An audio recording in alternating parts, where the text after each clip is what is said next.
হয়েছে, কত জায়গা হয়েছে, কত মিথ্যা কথা বলেছি, কত চিটিংবাজি করেছি, কত ধোঁকাবাজি করেছি, কত মানুষের পরচর্চা করেছি, কত মানুষের গেল্লাগি করেছি, কত মানুষের হক নষ্ট করেছি।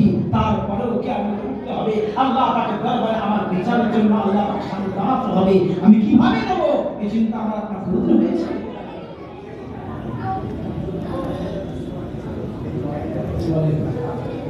আমাকে মানুষ না করে ওমর না বানিয়ে মদিনার জমিনে কুতুব মসজিদ করে পাঠাবে আল্লাহ, তার আমার হিসাবে চিন্তা করতে হবে। তুমি মানুষ করেছো, আমার হিসাব তুমি বুঝিয়ে দিও। কেন? দুনিয়া আসমানের যে জমির উপরে যা কিছু দিয়েছো সব মানুষের উপকারের জন্য, মানুষের ভালোর জন্য। এত কিছু দেওয়ার পরে তুমি আমাকে এমনি ছেড়ে দেবে?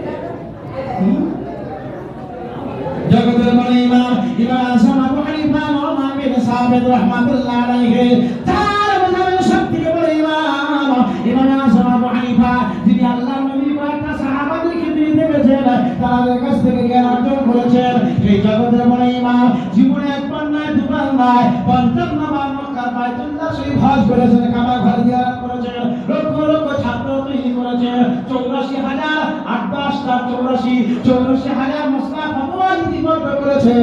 জগতের বড় ইমাম তিনি কুফার জমিনে কুফার মসজিদের ভিতরে ঢোকার পরে সেখানে বসে বসে